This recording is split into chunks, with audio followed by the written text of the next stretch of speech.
ఓం సాయిరామ్. సాయి భక్తులందరికీ నమస్కారం అండి. సాయిబాబా దయ వల్ల అందరు ఇక్కడున్న సంతోషంగా ఉండాలని చెప్పి బాబాగారి తరపున నేను కూడా మనస్ఫూర్తిగా కోరుకుంటున్నాను. ఈరోజు వీడియోలో సాయి పిలుపు ద్వారా మనకు వచ్చినటువంటి సందేశం ఏంటంటే కనుక, ఈ బాబా ఇచ్చినటువంటి అదృష్టాన్ని కాదనకుండా తప్పకుండా స్వీకరించని బాబాగారు మనకి ఈరోజు ఈ సందేశం ద్వారా కొన్ని మాటలను తెలియపరచడానికి వచ్చారండి. బాబాగారు ఎలాంటి సందేశాన్ని అందించాలనుకుంటున్నారు అనేది మనం స్వయంగా బాబాగారి మాటల్లోనే తెలుసుకుందాం. వీడియో మొదలుపెట్టే ముందు ప్రతి ఒక్కరికి ఒక చిన్న రిక్వెస్ట్ అండి. ఈ సందేశం ఎవరైతే వినడానికి వచ్చారో ప్రతి ఒక్కరు మన వీడియోకి చూసి వెళ్ళేటప్పుడు ఒక లైక్ అయితే ఇవ్వండి. కొత్తగా మన ఛానల్ని ఎవరైనా చూస్తుంటే తప్పకుండా ఛానల్ని సబ్స్క్రైబ్ చేసుకొని వీడియో నచ్చినట్లయితే లైక్ చేయడం మాత్రం మర్చిపోద్దండి. మీకు ఎలాంటి కష్టాలు సమస్యలు ఉన్నా కామెంట్ బాక్స్లో రాయండి. నేను గుడికి వెళ్ళినప్పుడల్లా పేర్లు చదివి ప్రేరిత చేయిస్తాను. బాబాగారి సందేశాన్ని వినేకన్నా ముందుగా చాలామంది ఎక్కడెక్కడో జ్యోతిష్యం చెప్పించుకొని ప్రయోజనం పొందక నిరాశ చెందుతూ ఉంటారనమాట.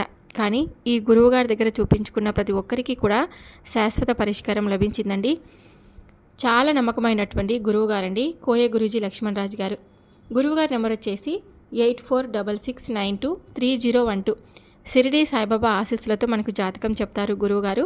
మీ జీవితంలో ఎలాంటి సమస్యలు ఉన్నా సరే, అంటే భార్యాభర్తల మధ్య సమస్యలు కావచ్చు, ప్రేమ సమస్యలు, కుటుంబ సమస్యలు, నరదిష్టి, సంతాన సమస్యలు, ఆరోగ్య సమస్యలు, అనుకున్న పనులు కాకపోవడం, ఇంకా ధనం నిలకడలేకపోవడం, ఇలా మీ జీవితంలో ప్రతి ఒక్కరికి ఏదో ఒక సమస్య అనేది ఉంటుంది.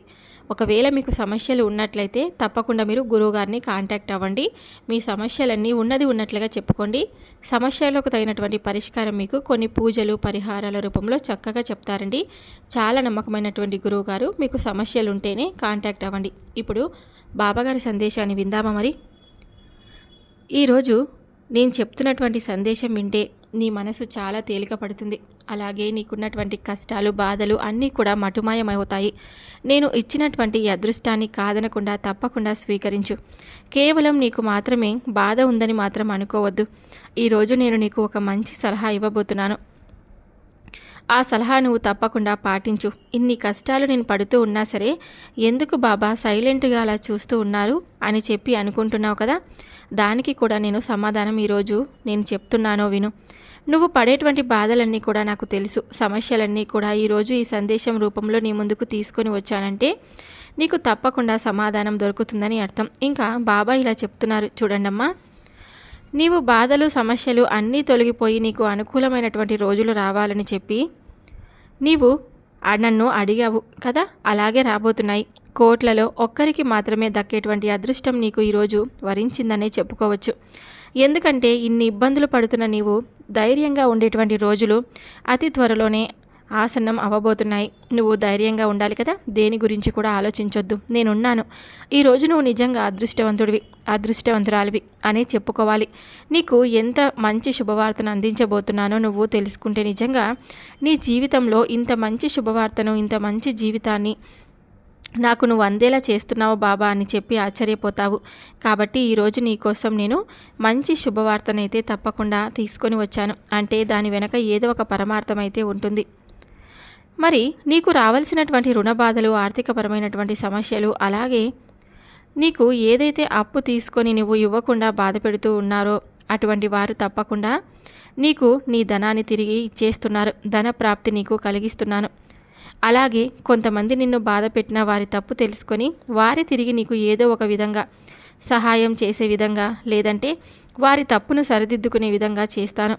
వారి తప్పుకు తప్పకుండా శిక్షను అయితే లభించేలాగా, అంటే నువ్వు ఏది కూడా పట్టించుకోవద్దు. నీకు ఏదో ఒక మార్గం ధన ప్రాప్తి తప్పకుండా కలిగేలా చేస్తాను. కొద్ది రోజుల్లోనే నీకున్నటువంటి ఆర్థికపరమైనటువంటి ఇబ్బందులు, అప్పులు అన్నీ కూడా తీరిపోయేలా చేస్తాను.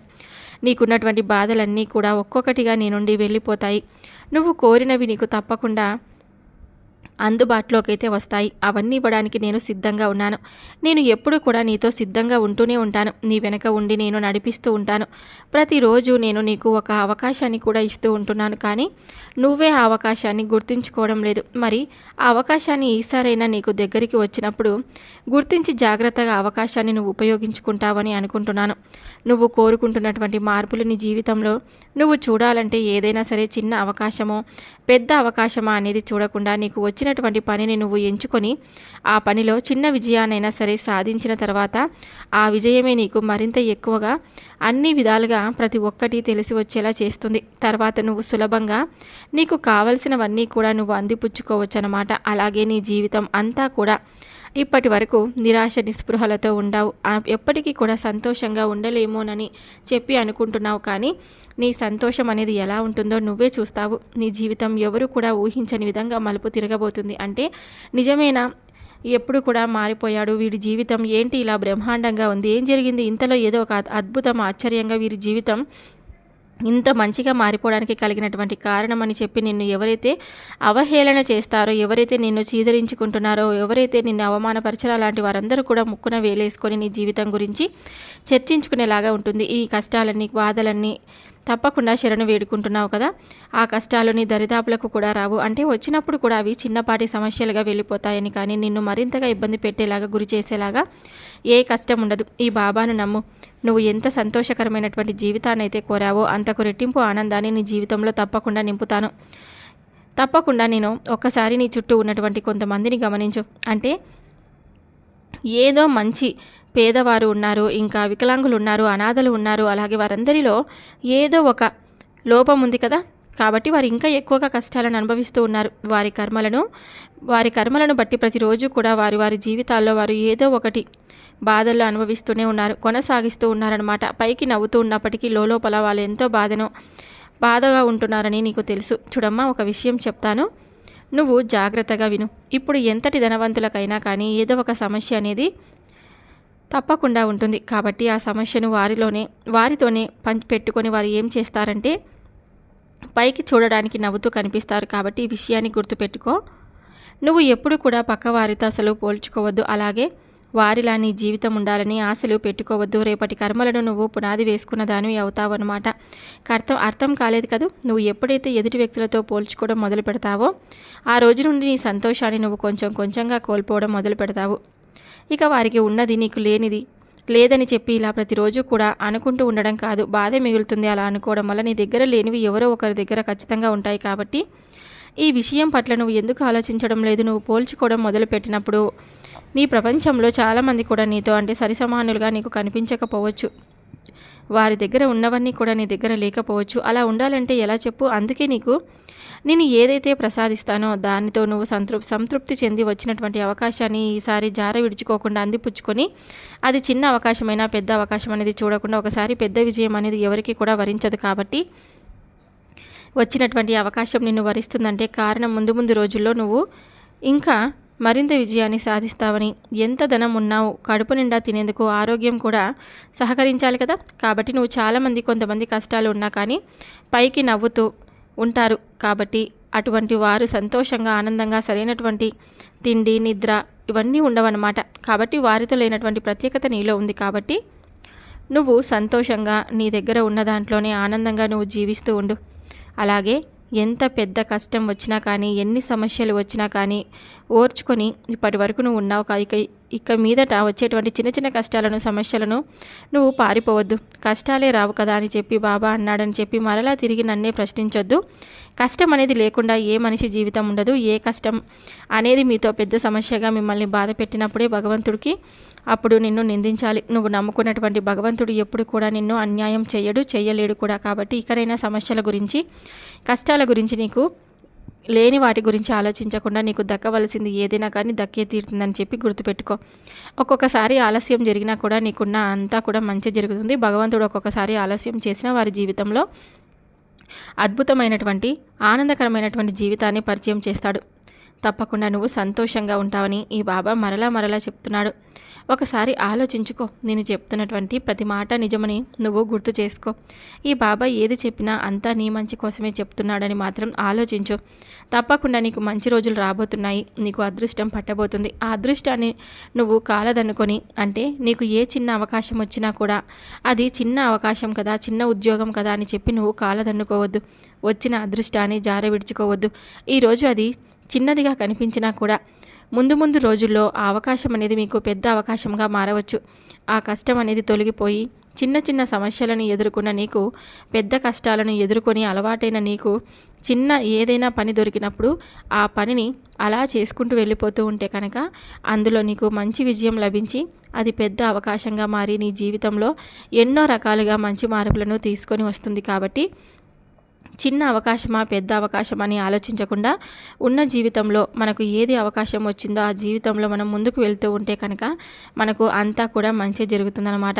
ఏదైనా ఒకటి గుర్తుపెట్టుకో, జీవితం చక్కగా ఆనందంగా ఉన్నప్పుడే మనము ఆరోగ్యంగా ఉన్నప్పుడే మనం 2 రాళ్లను వెనక్కు వేసుకోవాలి అని అంటారు కదా, అప్పుడే అనమాట. మనము ఆరోగ్యంగా ఉన్నప్పుడే ఏదైనా సంపాదించుకోవాలి, ఏదైనా తినగలగాలి. అనారోగ్యం పాలైనప్పుడు మాత్రం మనము ఏది సంపాదించుకోలేము, ఏది తినలేము. కడుపు నిండా తిందామన్నా బాధ. అలాంటి బాధలను అనుభవిస్తుంటారు కదా చాలామంది.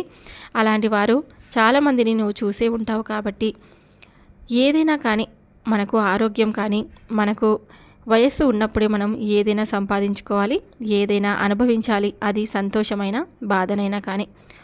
నీవు నీ కలల జీవితంలోకి అడుగు పెట్టబోతున్నావు కాబట్టి నిజమే, ఈరోజు నువ్వు వింటున్నటువంటి ప్రతి మాట కూడా అక్షర సత్యం. నువ్వు నీ ఉద్యోగంలో కావచ్చు, లేదంటే నువ్వు చేస్తున్నటువంటి ఏ పనిలోనైనా కావచ్చు, భారీ పురోగతిని, అలాగే నీ వ్యాపారంలో మంచి కొత్త కొత్త ఒప్పందాలను, అలాగే ఆర్థిక రంగంలో తప్పకుండా నువ్వు గణనీయమైనటువంటి మంచి వృద్ధిని సాధించబోతున్నావు. ఇకనైనా నాపై ఉన్నటువంటి అలకను, అలాగే నాపై నువ్వు ఏర్పరచుకున్నటువంటి కోపాన్ని పక్కన పెడతావని అనుకుంటున్నాను. ఆర్థికపరమైనటువంటి సమస్యల నుండి నిన్ను తప్పకుండా దూరం చేస్తాను. ఇక నువ్వు ఇలా అనుకుంటూ ఉంటావు కదా, ఆలస్యం జరిగినా మంచిగానే జరిగింది బాబా, నాకు త్వరలోనే నిజంగా నువ్వు చెప్పినవన్నీ కూడా జరిగాయి. కాబట్టి షిరిడీకి కూడా రావాలనుకుంటున్నటువంటి నా కోరికను ఇప్పటికైనా కానీ నువ్వు నన్ను ఒమ్ము చేశావని చెప్పి, ఒమ్ము చేస్తూ చాలా రోజుల నుండి నా ఆశలను అడియాశలు చేస్తావని అనేటువంటి నా యొక్క ప్రతి ఒక్క ఆలోచనను కూడా పక్కన పెట్టేలాగా నీ ఆశీర్వాదం నాకు దక్కబోతుంది అనేది వాస్తవం అని చెప్పి నువ్వు తెలుసుకుంటావు. నా చేతులు ఎల్లప్పుడూ కూడా నీ తలపై ఉంటాయి. నా బిడ్డలను నా ఆశీస్సులు ఎప్పుడు కూడా రక్షణగా కాపాడుతూ ఉంటాయి. కాబట్టి నా బిడ్డలు ఎవరు కూడా చింతిస్తూ కూర్చోవడం నాకు అసలు ఇష్టమే లేదు. నేను ఎల్లప్పుడూ కూడా మీతోనే ఉంటున్నాను అని మీరు ఎప్పుడైతే మనస్ఫూర్తిగా నన్ను నమ్ముతారో అప్పుడు మీకు పుష్కలంగా నా అనుగ్రహం లభిస్తుంది. అలాగే ఏదైనా కానీ మీరు భరిస్తూ ఉన్నారంటే నేనేమి చూస్తూ ఉండను. మీకోసం ఏదో ఒక విధంగా సహాయాన్ని తప్పకుండా మీకు అందించి తీరుతాను. ఎప్పుడు కూడా నేను పోరాడుతూనే ఉంటాను. పరిస్థితుల నుండి మీరు పారిపోతే ఎప్పుడు కూడా ఎవరు జీవన పోరాటంలో గెలవలేరు. కాబట్టి ఎప్పుడు ఏ సమస్య నిన్ను పరిష్కారం అవ్వదు. ఎందుకంటే నువ్వు పరిగెడుతూ ఉన్నప్పుడు, నీ పరిస్థితుల నుండి తప్పించుకున్నప్పుడు నిన్ను ఎవరైనా కానీ ఏం చేస్తారు చెప్పు. కాబట్టి ఏ సమస్య అయినా వచ్చినప్పుడు పరిగెట్టడం కాదు, సమస్యకు తగినటువంటి పరిష్కారం ఆలోచించడం నేర్చుకో. ఇప్పుడు కూడా నువ్వు అదే తప్పు చేస్తున్నావు. నీ జీవితంలో ఎదురవుతున్నటువంటి సమస్యల నుంచి నువ్వు దూరం అవుతున్నావు. కానీ ఆ సమస్యలకు తగినటువంటి పరిష్కారాన్ని ఎలా కనుక్కోవాలి బాబా అని మాత్రం నువ్వు అడగడం లేదు. కాబట్టి ముఖ్యంగా నువ్వు తెలుసుకోవాల్సినటువంటి పచ్చి నిజం ఇదే. ఏదైనా కానీ ఈ బాధ నుండి నన్ను బయటపడితేవా తండ్రి, ఈ కష్టం నుండి నన్ను గట్టెక్కించు, తప్పించు బాబా అని అడుగుతున్నావు. కానీ ఆ కష్టానికి తగినటువంటి పరిష్కార మార్గాన్ని నాకు చూపించు బాబా అని ఎప్పుడైనా కానీ అడిగావా? లేదు కదా. కాబట్టి ఇకనైనా తెలుసుకో, సమస్యల నుండి నువ్వు పారిపోవడం కాదు, సమస్యలను నీ నుండి తరిమి కొట్టేందుకు ప్రయత్నించు. జీవితంలో నువ్వు కోరుకున్నవన్నీ కూడా నీకు దక్కకపోవచ్చు.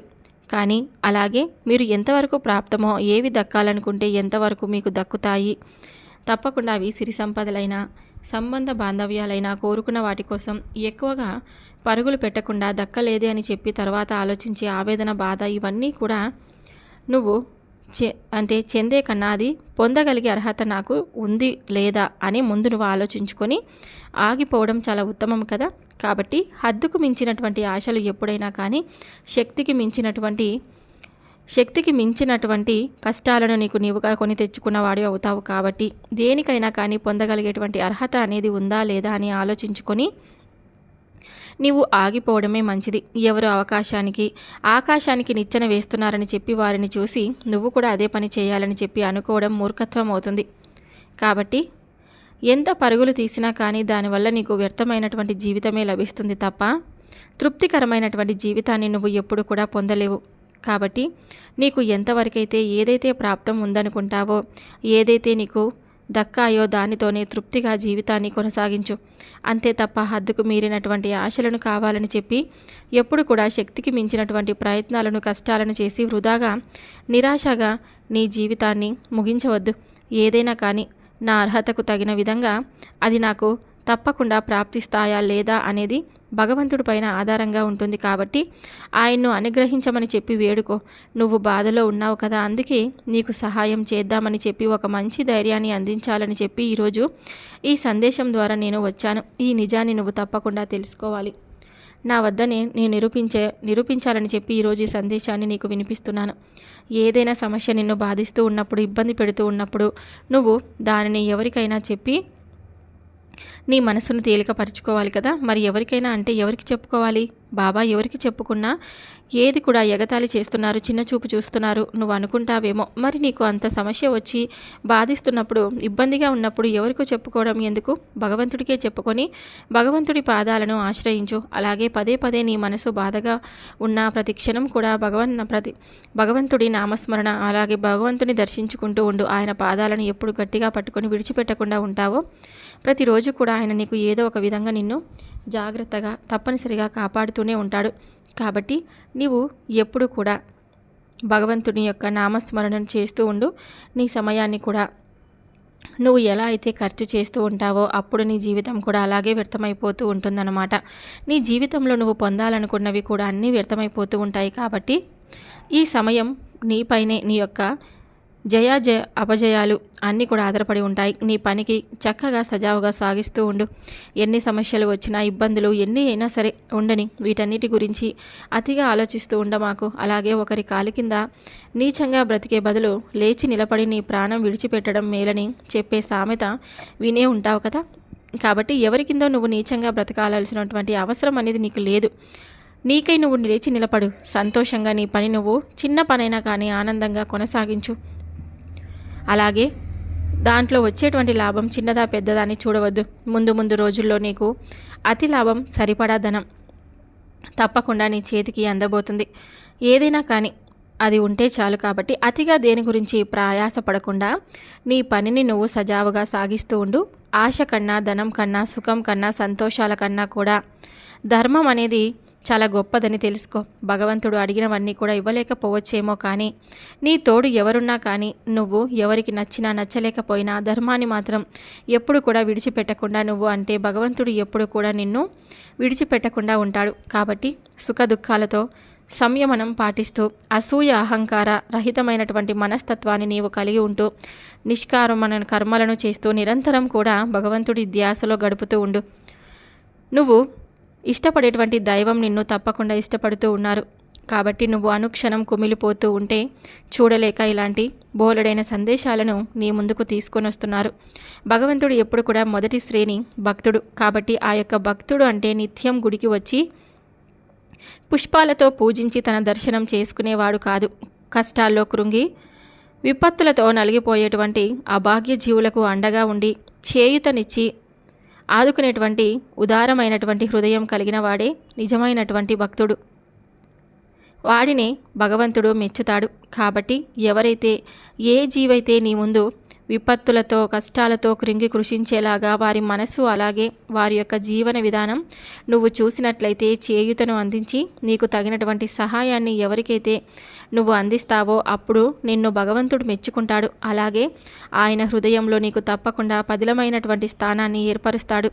ఈ విషయాన్ని తప్పకుండా తెలుసుకొని నీకు జరిగే మెరిగినటువంటి సత్యం కాబట్టి ఈ జగమెరిగినటువంటి సత్యాన్ని నువ్వు విన్నావు. కాబట్టి ఎవరికి వారు అంటే ఏదో ఒక విధంగా సహాయాన్ని అందించాలని ముందుండాలి. ఈరోజు చెప్పినటువంటి ఈ నిజాలన్నీ కూడా నువ్వు తెలుసుకున్నావు కదా. ఇక నుండైనా నీ జీవన విధానాన్ని, నీ జీవన శైలిని ప్రతి ఒక్కరికి కూడా మార్చుకోమని, ధైర్యంగా ఉంటావని నీ సాయి నీ నుండి కోరుకుంటేక ఎప్పుడు కూడా నువ్వు సంతోషంగా ఉండాలని ఎప్పుడు కూడా నీకు తెలియపరుస్తున్నాడు. వచ్చినటువంటి సందేశంలో ఉన్నటువంటి అర్థం నీకు అర్థమైందని అనుకుంటున్నాను. ఈ సందేశము నీ మనసుకు ఎంతో ఊరట కలిగించి నీ మనసును ఎంతో ఉల్లాసంగా ఉంచుకునేలాగా, అలాగే ఈరోజు నువ్వు విన్న తర్వాత నీ మనసు ఎంతో తేలికపడిందని నేను గ్రహిస్తున్నాను. తప్పకుండా నీకు వచ్చినటువంటి అవకాశాన్ని నువ్వు వదిలిపెట్టుకోవద్దు. అది చిన్నదైనా పెద్దదైనా సరే, ఏదైనా సరే నిన్ను తప్పకుండా రక్షించేదిగా తప్పకుండా నీ జీవితంలో నువ్వు ముందడుగు వేసేదిగా నీ జీవితం ఇకపై సంతోషంగా పూలబాటగా ఉంటుందని చెప్పి ఇక సెలవు తీసుకుంటున్నాను. సో విన్నారు కదండి బాబాగారు ఇచ్చినటువంటి సందేశం. మీ అందరికీ నచ్చితే తప్పకుండా లైక్ చేయండి, మరికొంతమంది సాయి భక్తులకు షేర్ చేయండి. వీడియో నచ్చినట్లయితే లైక్ చేయడం మాత్రం మర్చిపోద్దండి. మరొక వీడియోతో మళ్ళీ కలుద్దాం. సర్వేజన సుఖినో భవంతు. ఓం సాయిరామ్.